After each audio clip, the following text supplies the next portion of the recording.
Hey, it's Steve. Welcome back to Everyday ATV. Sorry in advance for the wind. It's pretty windy out here today. Anyways, this is the follow-up video from the original. I had promised I'd go over the strobe light system that I had installed in the cargo box that I'm going to use for snow plowing. So what I ended up doing was, this is the Honda factory cargo box that they've got. It's got the easy connect system, whatever. I don't know if they call it quick connect. I can't remember, but it's nice. You twist two knobs on the inside and it releases, comes on and off easy. The material is top notch, but my only gripe about it is I just wish it was a little bit bigger. So if you take a look in here, I mean, the drawback is I don't even have enough room to fit my helmet in here. There's a lot of other stuff that ends up fitting in here pretty well, but unfortunately not a helmet.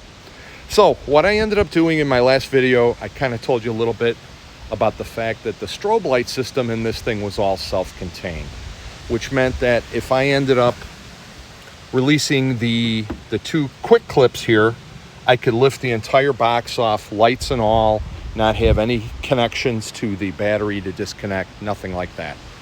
So let me explain a little bit more about the system that I've got here. Basically in the front, what I did, or in the back, depending on which way you look at it, this is a Feniex 4200 mini controller. It has 6 inputs that it can control. Of course, it's 12 volts, totally customizable. You can set the switches to be on and off. You can set them to be momentary, etc. The relays are built in, so you don't have to wire up any additional relays to it. And it's a pretty nice unit. So now, based on Feniex, on those, on the side I've got, these are Feniex Apollo 12s. Feniex does not make these anymore. These are a dual color. The reason why they call them 12s is these are both yellow and white. Each module has 2 yellows in it and 2 whites. If you add those all up, it's 12 LEDs. There's probably about 36 different combos as far as flash patterns that you can do. You can sync them up between multiple units. The nice thing is the flash patterns, you could do just all flash patterns for white. You can do all flash patterns for yellow, and then you can do a combination of both. And there's also a mode 2 on these lights, which allows you to, if you, so basically there's 2 power leads.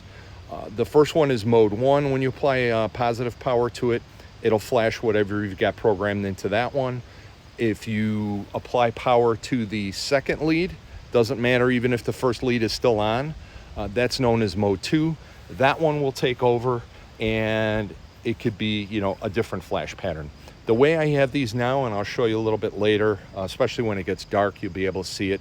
I've got a yellow and white alternating pattern, a sync between the 2 sides. When I switch to mode 2, what they do is they go into a white floodlight mode, which is nice because then they shoot, you know, a bunch of light out to the side, acting almost as like a backup light, but off to the side. So that's those 2. In the rear, I've got it's a Brooking Industries. It's a half yellow, half white. That one's got multiple flash patterns too, I've got set. And then I've got a smaller Brooking Industries, 1 yellow, 1 white. These 2 are synced together. They will flash alternately. Unfortunately, the yellow and white combo, you cannot sync them up with the other 2. So they're kind of off on their own, doing their own thing. On the inside, so what powers all of this is I had one of these car battery jump starters laying around the house. This one is nice because it does have a 12 volt battery outlet on it. So what I ended up doing was, I had also laying in the house, it was a Coleman 110 volt power source or inverter. I think this is an 800 watt. That runs off of the cigarette lighter plug. So in here, if I ever needed a 110 outlet for something real quick, if I had some kind of a power tool, something I needed to power, I can definitely run it off of here. The reason I kind of threw it in here was it had a nice 12 volt cord with the screw-on terminals that I was able to use, and for the Feniex 4200 controller, I was able to power the positive and the negative leads and just screw them right to the terminal here. So the Feniex 4200 basically has 8 wires coming off of it. You've got your hot, your ground, and then your 6 other circuits that you can power with the switch on the front. Like I said, they're programmable. You can have them each time you press the switch. You can have them just turn on and off, which is how these are set up. You can also have them set up as momentary. So if you had, let's say, maybe an external horn or a siren or something that you just wanted to have it go while you're pressing the button, you can totally program it to do that. What I ended up doing then was, I encased the wires in the plastic covering, just kind of ran them around on the inside so that they weren't hanging down and that I still got some room. So this power supply will power the strobe lights for quite a while. I had them on just goofing around for a couple hours here and there, and I mean, it probably still has at least half a charge. If I need to take it out, I can just unplug this. It's not mounted in here. I'll just lift it out. There's a place to plug an extension cord in to top it off. So the last thing I was going to say is what's interesting is on these Feniex Apollo 12s, the way you end up changing the flash pattern, there is an additional wire. I believe it's the blue wire, and it's also the wire that syncs together the 2 lights. A lot of the strobes that when you want to change a flash pattern, you'll take the extra wire and you will apply 12 volts to it, and you can cycle through the flash patterns. Unfortunately, what Feniex did on this one is you actually have to take the spare wire and you have to ground it out. So I do have an extra button on here to take me through the flash patterns. I did set that one up as a momentary so that I only get power, while I'm pressing it. But like I said, the problem is the extra wire will be giving you 12 volts, and I really need a negative source. So what I ended up doing from Amazon, I ordered, it's a car relay. I ended up connecting the relay portion to it, to that extra wire from Feniex, the momentary, so that when I press the momentary, the relay ends up getting power and energizes the circuit. And then instead of having power flowing through on the secondary loop, like you normally would have to power a light, etc., I actually have the input for that loop grounded out to the rest of the ground. So basically, each time I'm pressing the button to take me through the flash pattern, you can hear the relay cycling. And when the relay cycles, it basically completes the ground circuit to advance the flash pattern to the next one. Kind of weird concept if you think about it. It's just it's like the opposite. It's like a negative, but it ends up working. So that's the storage case. It's, like I said, it does a pretty nice job. What I ended up doing too is for snow plowing, I've got an additional light in the front. The Honda factory lights are halogens. They're pretty hard to find. I have not been able to find a replacement LED bulb. The high beam comes on when you hit the high beam switch. And actually the headlights themselves have a high-low. So when you do hit the high beam, there's a high beam that goes on in the headlights, and then there's another high beam, this auxiliary handlebar light ends up going on. What I ended up doing with this LED unit, this is a 12 LED unit. This one does not draw that much power. So what I ended up doing was I just wired it off. I didn't run a relay. I ran a wire, black and white, of course, up to here. What I ended up doing was the ground wire. I was able to ground out here. There's a bolt on the side. And then the power for the LED, I actually just tapped into the high beam light. There's 2 wires on the high beam. There's a blue and a green. And if I can remember correctly, when I checked it with a voltmeter, the blue was the one that had the voltage to it. I just bought one of those wire taps that you put on the wire. You hook the additional 12 volt, the positive lead from the LED into there. You crimp it closed, put the housing back on again. And it's great because now when you hit the high beams, it not only turns on the handlebar light, but then the LED comes on at the same time. Doesn't draw that much power, haven't had any issues with blowing a fuse, etc. So the funny story is the way I came across this LED unit. We were out, my wife and I were out on a drive, and we're driving down our road. We got to the end of our road, and we got to the main road, which was a stop sign. And I see a pickup truck coming from the right-hand side, and it's an older pickup truck. I mean, it was kind of junky, and this light unit was hanging from the power cord down. His bracket must have come off, or the nut or the bolt that held it on, and the light is dragging on the ground, and it's just being held on by the wire. And I said to my wife, I said, you wait and see. We're going to drive down the road, and this light's going to be in the middle of the road. I'm going to grab it. So, she's kind of laughing and stuff. There was some traffic, so, it took a while for us to pull out. And finally, when I pull out, we're driving down the road. About a mile down the road, I see this thing in the middle of the street, and I'm like, oh my God, it did fall off. So I pull over, I ran out, I grabbed it. The only damage that was done was where it was dragging on this aluminum case. It wore off some of the paint. I really, really didn't think it would work. I brought it back in, hooked it up to, a 12-volt battery, and lo and behold, I mean, every one of the LEDs work. So it was kind of a freebie. The only difference was I didn't have any way to mount it. It's got that little slot on the bottom where you can put a bolt in. So what I ended up doing was I found these brackets made by Nightlight. Nightlight has a lot of real inexpensive LEDs, light bars out on Amazon. So I ended up getting these. I think they were about 11 bucks or so.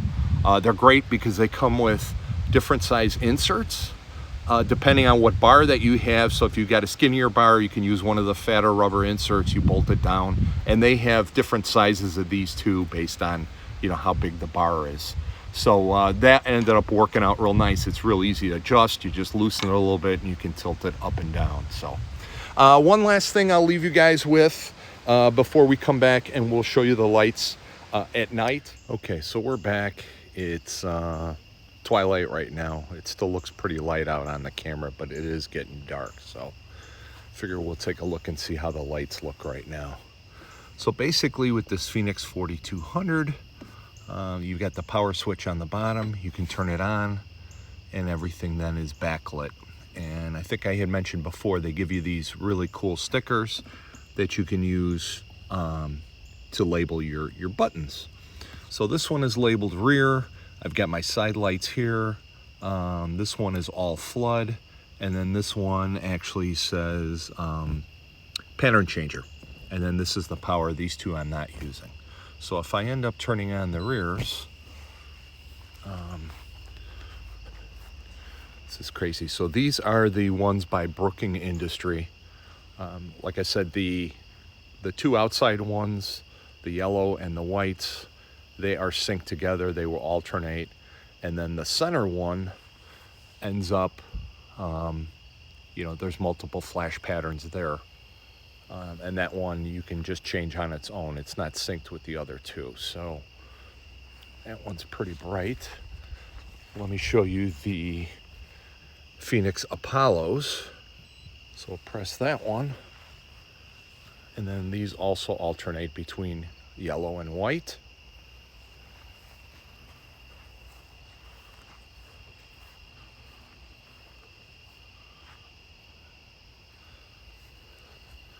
I don't know if I can get, this one, you can get both side ones in the viewfinder. You can see how their pattern works together.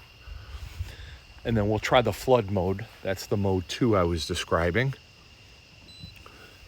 And then the sides just go to a solid white. And you can change the programming on those. I just figured I would put them as solid white. I'd use them as, additional side lighting if I need it while I'm backing up, snow plowing, etc. That mode 2 will override whatever you've got set. So if I take that mode off, they will go back to flashing. I can actually just turn them off. And if I use mode 2, the floodlight, they'll just come on all by themselves.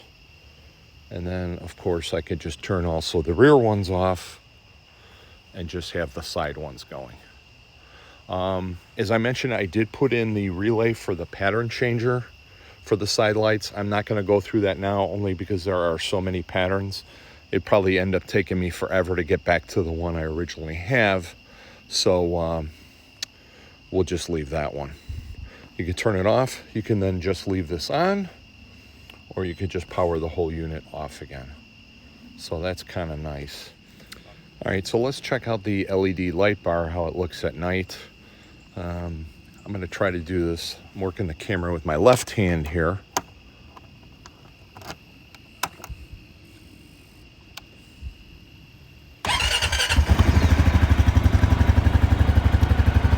Okay, those are the low beams.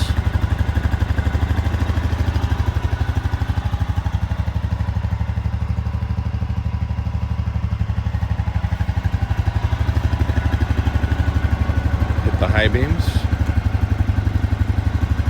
So that's got the LED light going at the same time.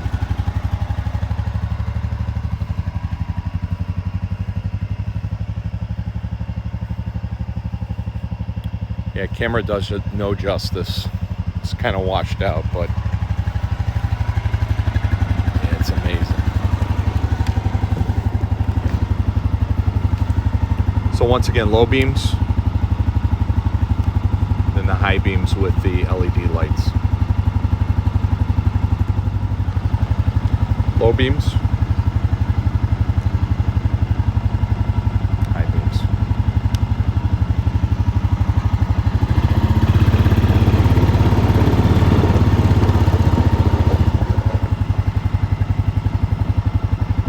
It's the lows, it's the high. Pretty good. All right, so one last shot on how the Apollo side lights work. They throw out a pretty nice amount of light out of the side, considering their primary purpose is not a floodlight, but rather a strobe warning light. Go back to this side. There's the view out the side, the other way. So